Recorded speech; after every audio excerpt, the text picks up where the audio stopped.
सिंध के मुख़्तलिफ़ इलाइक़े हल्की त किथे तेज़ हवा सां गॾु बरसात जो सिलसिलो जारी आहे। कराची, सखर, मीरपुरख़ास, बदीन, जैकबाबाद, ठुल, गढ़ी हसन, मुबारकपुर, शहदादकोट, नसीराबाद, बबरलो, कंधरा, मियां साहब, नओं तेरो, मातली, मीरो खान, सामारो ऐं खिपरो में बरसात सबब मौसम खुशगवार थी वई। कोट गुलाम मोहम्मद, पीरगोट, दोदापुर, टंडे जान मोहम्मद, नओं दंबालो, थरडी मोहब्बत, गड़ियासी, नौकोट, रोहड़ी ऐं ॿियनि शहरनि में भी बरसात सबब गर्मी जो ज़ोर टुटी पियो आहे। पीर जो ॻोठ लॻ राउजा ॻोठ में भित किरण सबब नौजवान फोत थी वियो आहे। खीरथर जी जाबलू पट्टी में बरसात सबब नयूं वही आयूं। गर्मी जो ज़ोर टुटी वियो, मौसम खुशगवार बणिजी वई आहे।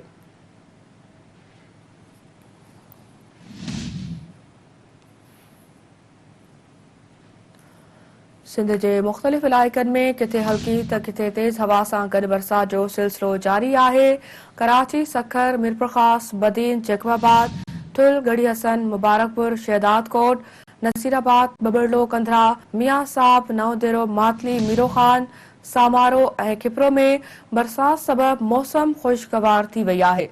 कोट गुलाम मोहम्मद, पीरगोठ, दोदापुर, टंडे जान मोहम्मद, नओं दंबालो, थरडी मोहब्बत, गड़ियासी, नौकोट, रोहड़ी ऐं ॿियनि शहरनि में भी बरसात सबब गर्मी जो ज़ोर टुटी वियो।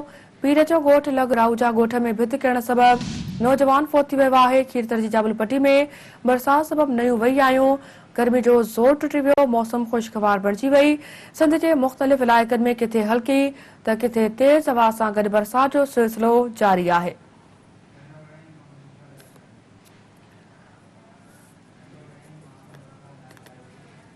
टंडो रहीम मां सूरतहाल ॼाणण जे लाइ राब्तो कयो आहे सिंध न्यूज़ रिपोर्टर मुर्तज़ा लाशारी सां। मुर्तज़ा, अपडेट कजो बरसात जे हवाले सां।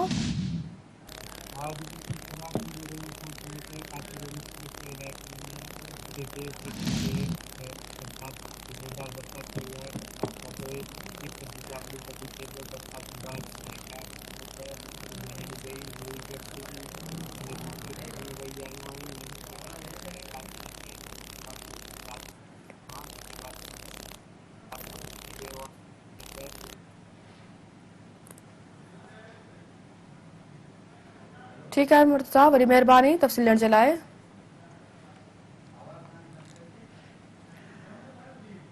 नाज़रीन, तव्हांखे अपडेट कयूं पिया। सिंध जे मुख़्तलिफ़ इलाइक़नि में किथे हल्की त किथे तेज़ हवा सां गॾु बरसात जो सिलसिलो जारी आहे। कराची, सखर, मीरपुरख़ास, बदीन, जैकबाबाद, ठुल, गढ़ी हसन, मुबारकपुर, शहदादकोट, नसीराबाद, बबरलो, कंधरा, मियां साहब, नओं देरो, मातली, मीरो खान, सामारो ऐं खिपरो में बरसात सबब मौसम खुशगवार बणिजी वई आहे। राब्तो बहाल थी चुको आहे। हिकु भेरो ॿीहर मुर्तज़ा लाशारी सां। मुर्तज़ा, अपडेट कंदा हलो बरसात जे हवाले सां। जी बिल्कुल, फरार टंडो रहीम खान समेत काचे के मुख्तलिफ इलाइक़नि में किथे तेज़ किथे बरसात पई आहे। खीरथर जी जाबलू पट्टी ते बरसात बाद नए गाज समेत नए अंगई, नए नरी ऐं ॿियूं नयूं वही आयूं आहिनि। नयूं वही अचण करे काचे जे चेंज यूनियन काउंसिल जो दादू जो ई भान फैदाबाद सां जेको ज़मीनी राब्तो आहे उहो पिणु कटिजी वियो आहे। किंजल नुमाइंदनि जी नाले सबब हर साल बरसातुनि दौरान काचे जो शहरनि सां रस्तो बंदि थी वेंदो आहे। जॾहिं त यूनियन काउंसिल चिनी, यूनियन काउंसिल टंडो रहीम खान, सावड़ो ऐं शाहसन जो सवें ॻोठनि जो ज़मीनी राब्तो कटिजी वियो आहे। उन सबब इलाइक़े वासियुनि खे हज़ारे माण्हुनि खे मुश्किलातुनि खे मुंहुं ॾियणो पिए थो। जॾहिं त बरसात खां पोइ गर्मी जो ज़ोर टुटी वियो आहे ऐं मौसम खुशगवार थी वई आहे। जी ठीक है मुर्तज़ा, अपडेट करण जे लाइ वरी मेहरबानी अवां जी। नाज़रीन, तव्हांखे अपडेट कयूं पिया। सिंध जे मुख़्तलिफ़ इलाइक़नि में किथे हल्की त किथे तेज़ हवा सां गॾु बरसात जो सिलसिलो जारी आहे। कराची, सखर, मीरपुरख़ास, बदीन, जैकबाबाद, ठुल, गढ़ी हसन, मुबारकपुर, शहदादकोट, नसीराबाद, बबरलो, कंधरा, मियां साहब, नओं तेरो, मातली, मीरो खान, सामारो ऐं खिपरो में बरसात सबब मौसम खुशगवार थी वई आहे। कोट गुलाम मोहम्मद, पीरगोठ, दोदापुर, टंडे जान मोहम्मद, नओं दंबालो, थरडी मोहब्बत, गड़ियासी, नौकोट, रोहड़ी ऐं ॿियनि शहरनि में भी बरसात सबब गर्मी जो ज़ोर टुटी वियो। पीर जो ॻोठ लॻ राउजा ॻोठ में भित किरण सबब नौजवान फोती वियो आहे। खीरथर जी जाबलू पट्टी में बरसात सबब नयूं वही आयूं आहिनि। गर्मी जो ज़ोर टुटी वियो आहे, मौसम खुशगवार बणिजी वई आहे।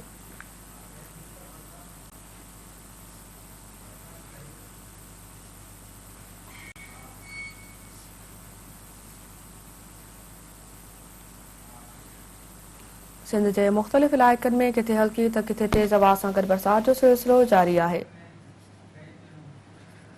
पीर ॻोठ जी सूरतहाल ॼाणण जे लाइ असां राब्तो कयो आहे Sindh TV news reporter Saeed Chano सां। सईद, अपडेट कजो। बरसात थी आहे जंहिंजे सबबि भित बि किरी आहे, नौजवान बि फौत थियो आहे, इन वारे सां कहिड़ा तफ़सील आहिनि?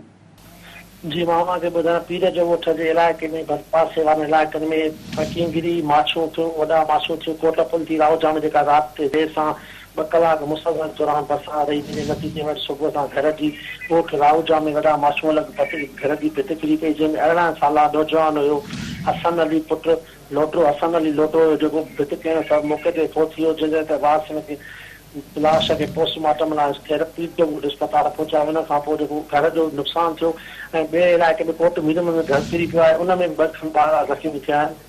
जी ठीकु आहे सईद, वॾी महिरबानी वांजी इन वारे सां अपडेट करण जे लाइ।